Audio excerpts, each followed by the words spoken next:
Hello everybody, welcome back to a video, and today we're doing another revisit. Today we're going back to 1976, trying to win as Gerald Ford. Gerald Ford assumed the presidency on August 9th, 1974, after the resignation of Richard Nixon. His partner Nixon is deeply unpopular and is feeding the sentiment for an outsider to assume office. Inflation and unemployment have both weighed on Ford's popularity. On the other hand, Ford enjoys the stature of a president and has negotiated with many foreign leaders. He starts the campaign in second place and must make up ground quickly while keeping his party unified.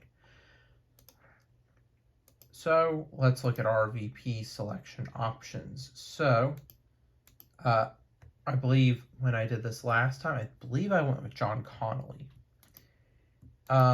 John Anderson,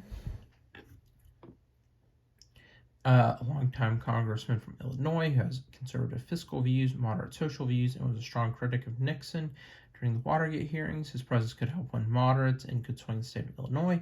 He could also help mitigate, at least somewhat, against Carter's outsider reputation. He would not do much to win back the conservative Reaganite wing of the party, which we need to win. Howard Baker is a senator from Tennessee who served since 1967 and who was nearly appointed to the Supreme Court by Richard Nixon. The first Republican since Reconstruction to be elected to the Senate from his state, he is heavily involved in the passage of most legislation. Is a leading voice among congressional Republicans. He has a moderate reputation and is not a first choice of the Reaganites. And there is Bob Dole, a well-respected conservative senator from Texas. He could unite the party after a divisive primary fight. Ronald Reagan has singled Dole out as a good choice for running mate. He is popular in the farm states, could help consolidate support in the plains and Midwest. He's also known to have loose lips on the campaign trail and does not hold back in his attacks. You know what? Let's use Dole. I think Dole's going to be a good one. You have selected Bob Dole as your running mate. Can you speak a little bit more about that? Bob Dole is a staunch conservative who really sets the tone for the direction I want to take. Bob Dole is the type of Republican that the entire party can get behind, and he has served his home state of Kansas well. We're going to go with that one. Bob Dole is an unexpected choice for running mate, but it could work out well this fall.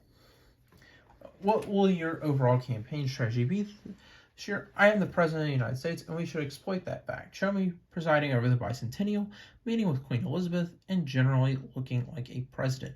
My record speaks for itself. We barely defeated Ronald Reagan to win our nomination in the first place. We should take conservative positions and make sure we shore up our support in that area. I'm an approachable, open guy with an open administration. Let's emphasize my mainstream values and positions and avoid extremist rhetoric or attacks on Jimmy Carter. Who is this Jimmy Carter person anyway? He's untested and takes both sides of every important issue. We need to make sure people understand that. Let's utilize the fact that we're the incumbent. This is probably your best strategy. The voters like Carter for now, but hopefully some will think twice about his leadership as election day approaches. We're only winning Utah. Okay, a lot of voters are concerned about honesty and integrity in our government. What can you say about yourself in this aspect, particularly in light of your pardon of Richard Nixon? I've taken our country and let it past the nightmares of Watergate and Vietnam. Anyone can see that I've led an open, honest administration. What about the honesty and integrity of Jimmy Carter? Whether it's abortion, gun control, busing, or labor, he's taken both sides of too many issues to count. Honesty and integrity is one thing, but voters want to hear about solutions. I've led our economy back from its deep recession while passing a tax cut for the American people. I will let the cameras into the White House so people can see for themselves. I'm a normal, approachable, friendly president. I didn't spend my whole life trying to run for the office. Let's go for this first one. I've taken our country and let it past the nightmares of Watergate and Vietnam. It's a good strategy. You need to make the case you've also acted with integrity in the office, given the climate of this year's election. Was your opinion on the court-ordered busing of students within school districts in a way designed to achieve racial balance? I am opposed to these plans and believe that the courts have erred greatly. I can see both sides of this. It's a hugely disruptive practice, yet we need to fight for integration somehow.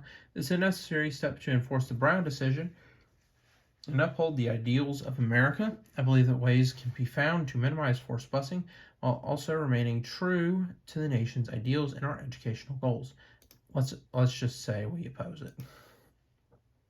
Busing is not a popular policy, and there's not much to lose by coming out against it. What is your position on the federal government making loans to states or cities in need of financial help? An obvious recent example is the $2.3 billion bailout of New York City. These type of bailouts support big government, big labor, machine politics at the expense of everyone else. There's no way I would support this kind of deal.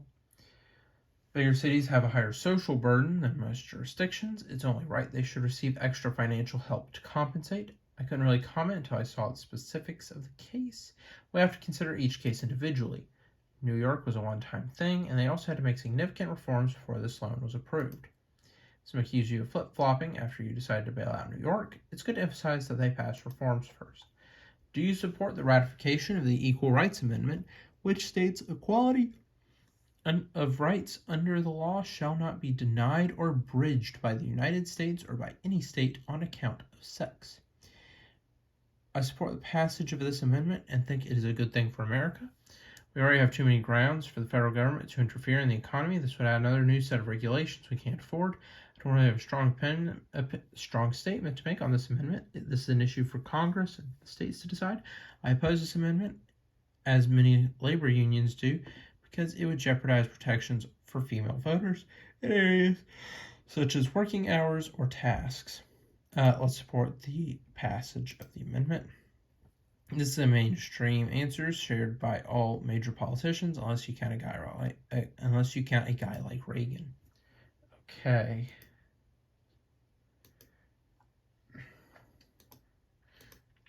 Would you support a law for universal health care in this country? Heck no. That's going to kill us. I think it's a noble goal, but it would add too much of a financial burden to the federal budget, which is already running a deficit. It would depend on things like how the law worked and how we would pay for it. I would absolutely support a law like this. Absolutely not. Not only would this ruin the federal budget, it would also eliminate competition,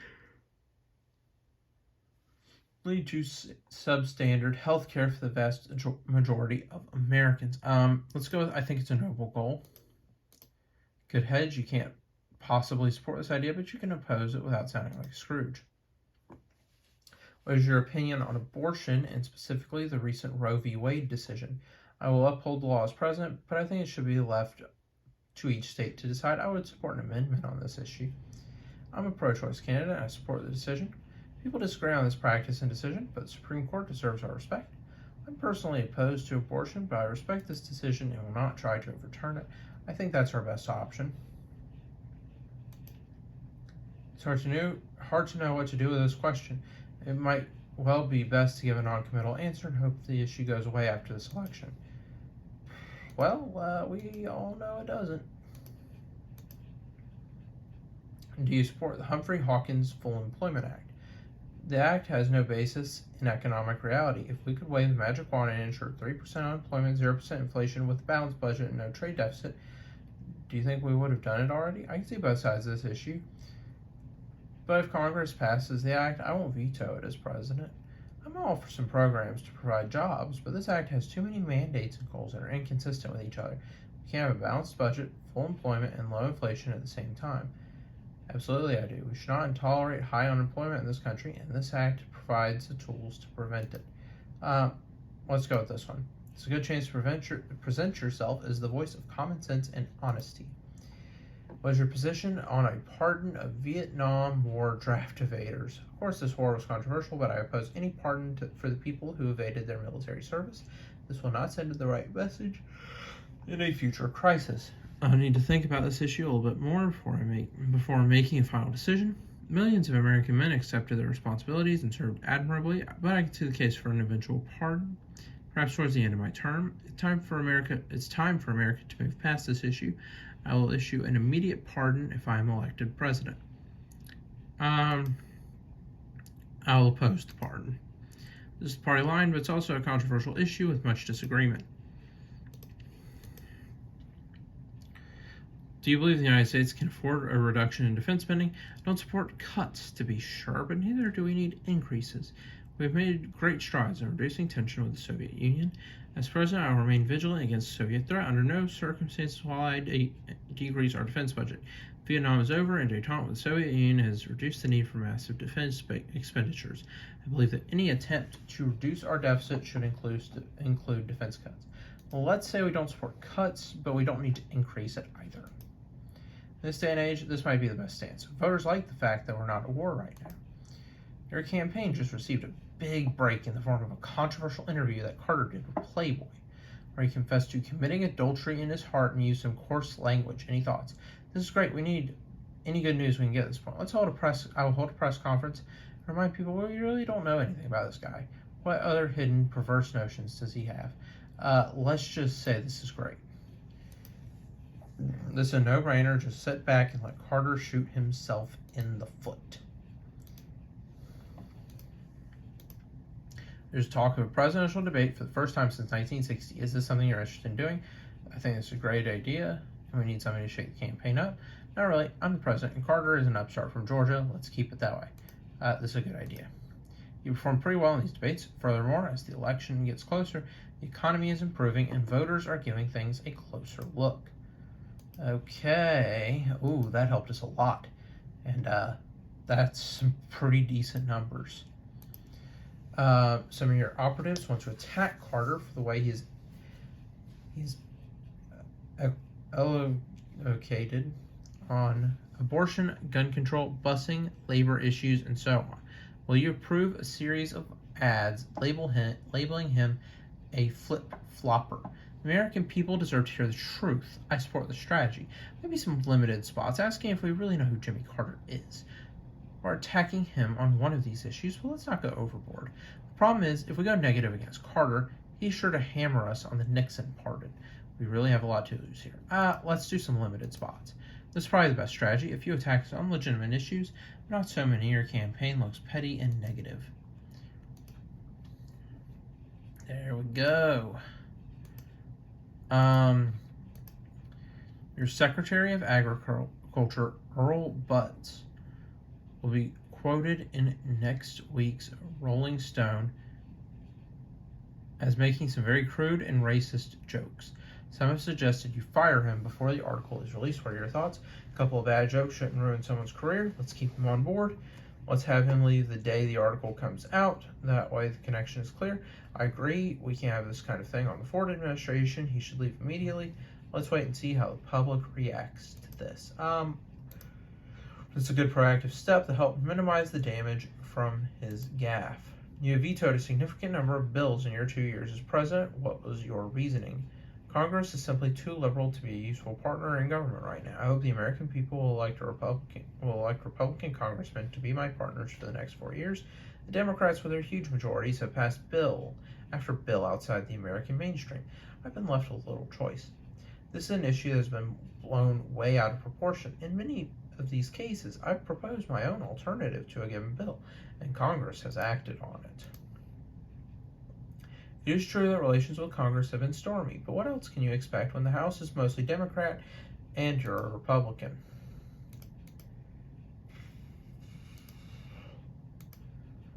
Do you think the Panama Canal should be turned back over to Panama? I suppose this is a positive step, and I'm eager to see how current negotiations play out. It's an issue I would have to consider more closely over the next couple of years. Let's see how the current negotiations go. Absolutely not. The United States built this canal and is a central part of world commerce. Who knows what might happen if we put Panama in charge? We're going to go with that one. This is a good conservative answer on foreign policy. Okay, how we do? Oh, that hurt us. Okay, how can we best prevent another episode like the 1973 oil crisis, which paralyzed the country? I'm a big supporter of domestic oil production. One thing we can definitely do is begin to drill in Alaska. We need to cultivate relationships like the one we have with Iran and Saudi Arabia to ensure that we have support from Middle Eastern oil producers. We need to do anything we can, including reducing our consumption, working for peace deals, producing domestically, and stabilizing our relationships with oil-producing allies. The crisis resulted from a regional war against Israel. We need to work towards a lasting peace agreement to prevent this in the future. We're going to do anything we can. Voters don't care much what you do as long as there are no more gas shortages and long lines at the pump. Okay. Wisconsin. Could we have done more to save South Vietnam in 1975, such as airstrikes or limited engagement? I think the fact that this regime collapsed so fast once American troops were gone showed how unsound it really was. We should never have fought the Vietnam War in the first place. We were trying to provide more aid to South Vietnam, but Congress would not approve additional expenditures. The results of that policy are clear. We defeated ourselves throughout this war. American firepower could have knocked North Vietnam into submission if we had been more aggressive. We did our best in Vietnam, but ultimately things didn't turn out the way we wanted. Let's say we were trying to provide more aid. This is a good way to stick up for your policies as president and show the consequences of a gridlocked Congress. Okay. Man, that hurt us some. Okay. What is your position on right-to-work laws? Would you support a national bill to repeal Taft-Hartley and do away with right-to-work? I go more the other way on this issue. I think that more states should be right-to-work. Unions dangerously distort the economy and the political process. This isn't an issue I have strong feelings about one way or the other. I think it's the kind of thing that each state can figure out for themselves. I'm a strong supporter of labor unions, and I would support this type of measure. Let's say I'm not, and this is a state's issue. This type of middle ground answer that will keep you in contention, but some conservatives are upset. Okay.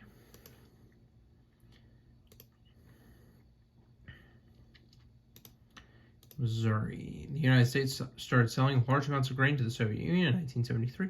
What is your opinion on this policy? This policy helps support an unsustainable Soviet system. I believe we should never bail out communism from its failures if we're serious about winning the Cold War. This policy is a win-win for us. It helps our own farmers prosper, and it is a public relations victory for the world to see the Soviet Union depending on American enterprise. I don't really care too much one way or the other. As long as we have sufficient supplies in the U.S., we should ship grain to whoever will pay for it. This is a win-win for us. A lot of farm states are happy to have another market for their grain, and it's a good foreign policy win as well. Okay. All right. General George Brown, chairman of the Joint Chiefs of Staff, has made some comments that Israel has become a burden to the national defense effort. Do you agree with this? This is definitely something that deserves a reprimand at the very least. I don't agree with these views. I disagree strongly and believe that General Brown should be removed from his position for such comments. Israel is one of our most valued allies. I don't have any comment. The general's views are his own. I agree with General Brown. To be honest, we would have never had the oil crisis in '73 if we weren't closely aligned with Israel. Let's fire the guy. This is a strong answer, but it certainly helps you with the Jewish vote in New York and elsewhere.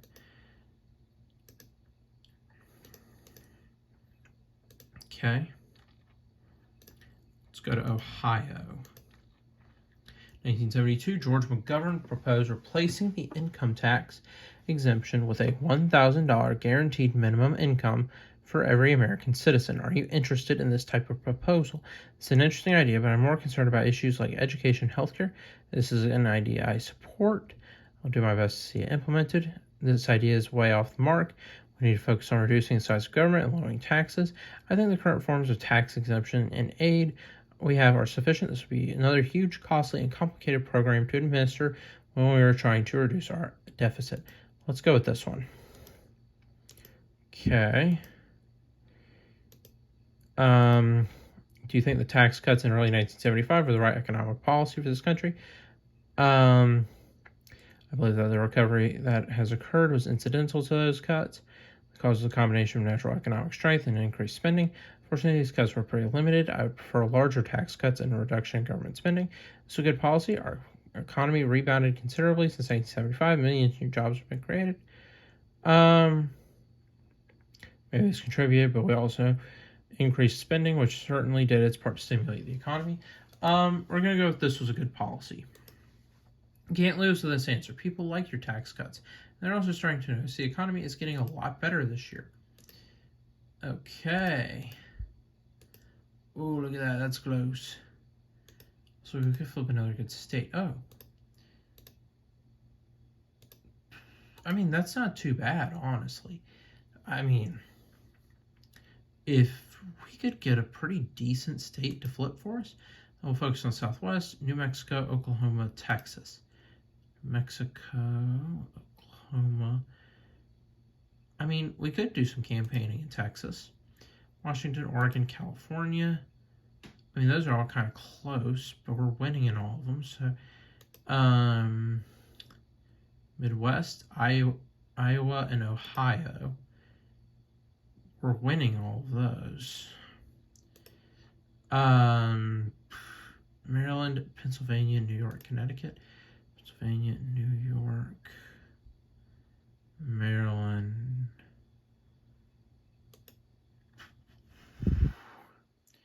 Maryland, Pennsylvania, New York, Connecticut. Connecticut.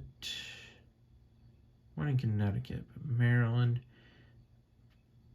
I think, honestly, let's go for the South. Settle in and wait for the returns. Hopefully you can pull off a comeback for the ages. I mean, even if it ends there, that's an extremely close race. In real life, I think Ford literally just needed to flip, I think, Pennsylvania and any other state, and he would have won the election. I already did play this round a while ago, but I've had some time to think more on strategy.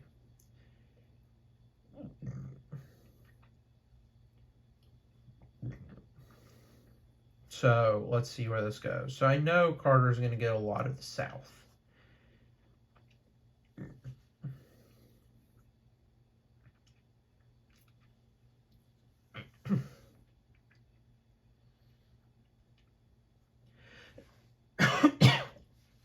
Excuse me.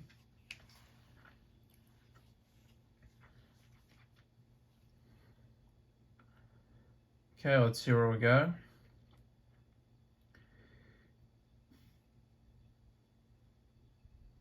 And we didn't get Texas. Okay, we probably lost this race.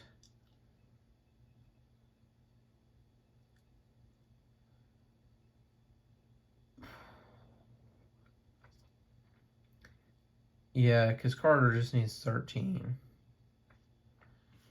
Interesting that it's still going. Oh. Sorry you've lost the election this time. Click OK to view the rest of the returns or skip straight to the final results. We hope you have a nice concession speech prepared. Okay, well, let's at least see, because we've still got Maine and Ohio. So maybe we can get those two at the very least. And it's not too bad. Sorry, you lost the 1976 election. Despite your best efforts, Jimmy Carter has bested you, making you the only president never elected to office. The toll of Watergate in Vietnam was just too much to handle. America showed they wanted an outsider, and Carter managed to take that title. Let's hope he can restore faith in government and help the inflation die down. Your quick thrusting into the political limelight and downfall was certainly dramatic. It's up to you what you do next. Perhaps return to the House, although maybe not in the leadership role. A run in 4 years is unlikely, with Reagan and his coalition ready to nominate him. Perhaps he might extend an olive branch to you, as you did to the Conservatives at this election, and consider you for his vice presidency. Okay. So that was a pretty close race. What was the overall results? So yeah, closer this time, because in real life, Jimmy Carter got 297 votes. In this game, he only got 282. And in real life, he got 50.1% of the popular vote. In this game, he only got 49.7%. But honestly, considering for half the game, right, it was a Carter blowout. Honestly, not bad. And I mean, Texas? I probably wouldn't have gotten Texas. You know, if I had campaigned in Pennsylvania some more and tried to focus on that state, I might have won. That's kind of crazy. I almost defeated Jimmy Carter. Almost, but failed. But anyway, that's going to end it for this video. Like and subscribe. The playlist for the new campaign trail should be on screen right now. That is it for this video. I'll see you in the next one. Bye.